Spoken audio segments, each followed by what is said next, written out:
kababayan nating mga senior citizen, nagpapasalamat po, no, sa ating vice presidente.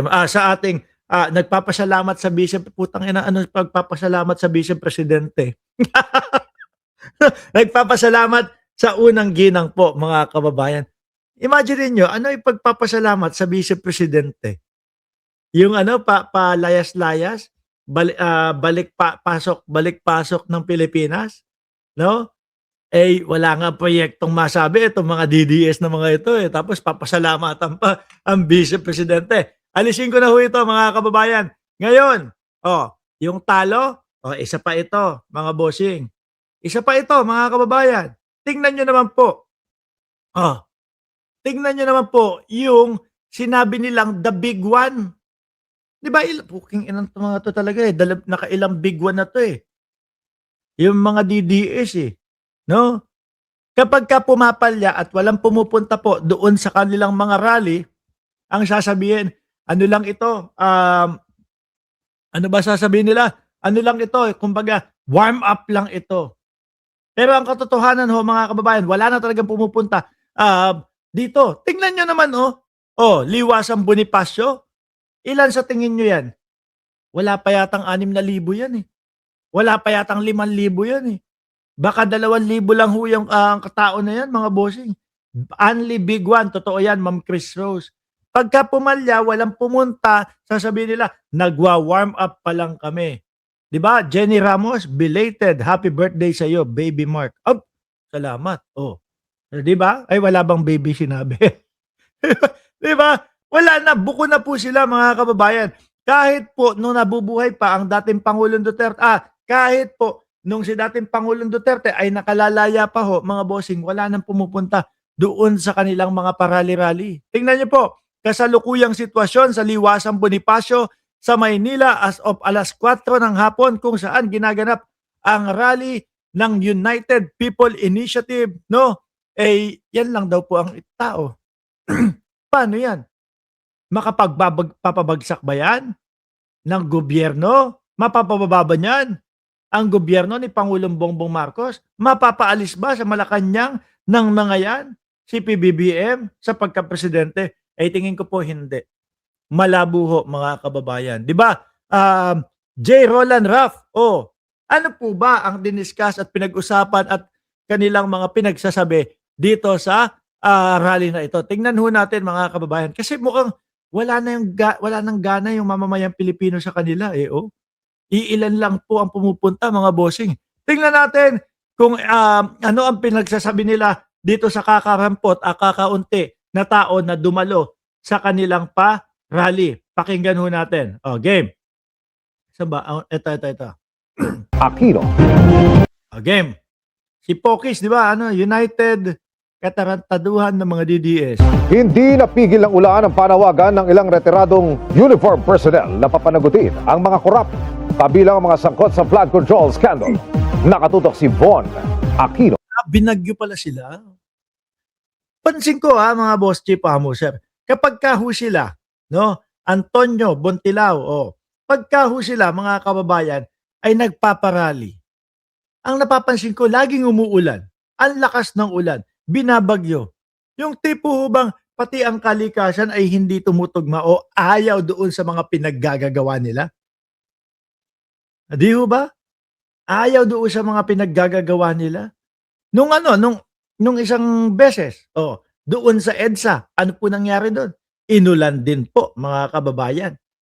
Sabi ni Abing Sulit, syempre, maririnig mo, puro mura, mana sa boss nila. Ayan, kaya pati hong kalikasan, umaayaw doon sa mga pinaggagawa nila.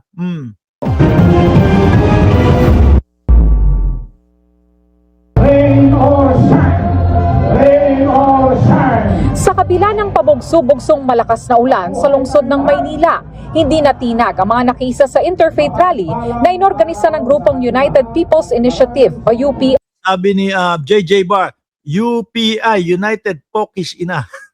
Yung ba yung si Pokis? Di ba yan? May kaso o kinasuhan yan ng sedisyon? Tama ba ako? Ay na kinabibilangan ng mga retired military, police at uniformed service personnel. Puro retired? ayoko naman po, ayoko namang sabihin ha, pero ano, ang kailangan yung napapasama diyan para mapababa ang, gobyerno ni Pangulong Bongbong Marcos, ang dapat, yung mga talagang nasa serbisyo. Pero kung puro retired, baka wala na, gutom na yang mga yan. Kaya ang ginagawa, pasali-sali na lang dun sa mga parali-rally na ganyan. 'Di ba, Ma'am Teresa Lopez? Oh, retired. Lahat na yata ng binanggit nila, retired. No, wala man lang mapabalita na, oh, eto na si General Bronner, tinalikuran na ang bandila ng Pilipinas. Tinalikuran na si Bongbong Marcos at sumama na doon sa pagpaparali ni, wala man lang gano'n.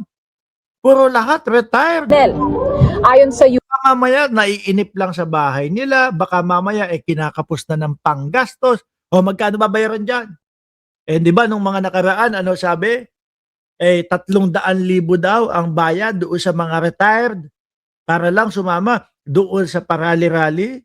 Kung hindi nyo kung maalala nyo po 'yon, 'di ba? Oh. UPI, layunin ng kilos protesta na makapagpahayag ang taong bayan ng kanilang galit sa nangyayaring korupsyon sa ating bansa, partikular ukol sa flood control scandal. Yan na ba ang taong bayan? Lahat na ba yan? Kakarampot lang iyan eh. Oh, yung isa parang ano. O yung isa parang eto, hindi pa alam kung ano yung sinisigaw nila. Oh. Panagutin yung mga nagnakaw ng perang taong bayan. Eto. Si Bossing kaya nagrarally kasi nakasuhan din ng sedisyon. At saka isoli yung mga perang ninakaw. Mami, Star Talk. Oh, shoutout po sa inyo. No? Kasi flood control, isang portion lamang po yun eh. Pero sinasabi na marami pa ng mga ibang departments ang involved. Hindi lamang yung DPWH. Paglilinaw ng UPI, bagamat hindi nila ipinapanawagan ang pagbaba sa pwesto ng sino mang opisyal ng gobyerno, malaya raw ang kahit na sinong sumama sa kanilang rally na magpahayag ng kanilang saloobin. May ilang retiradong military official nga ang may ganyang sinabi sa entablado. Ikaw ang tinutukoy ni Zaldico na mastermind. BBM resign now. Kala ko ba walang sinasabi na ano, pinapababa politiko? Yan po ang panawagan ng mga kapwa natin. Kagaya nito, mukhang gutom na. Siguro namimiss na yung sumweldo sa ano, sa gobyerno. Wala. Kaya nakikisali na lang. Mila Dizon, shoutout sa inyo. May bagyo po ba sa Pinas ngayon? Hindi ko sure. Parang meron. Pilipino. Sinusubukan pa namin makuha ang panig na Malacanang ukol dito. Ang anak ni Senador Rodante Marcoleta Nandoon din po si Piluca Jr. na si Congressman Paulo Marcoleta namataan din sa rally. Ako po'y nakikisa sa kanila, sa kanilang panawagan. Opo. Hindi po natatapos yan hanggat hindi po talaga Hindi po natatapos yan. Talagang hanggat hindi po talaga nalalagay sa hustisya ang totoong mga may sala sa pinakamalaking korupsyon sa ating bansa. Nakabantay naman sa rally ang mga tauhan ng Manila Police District.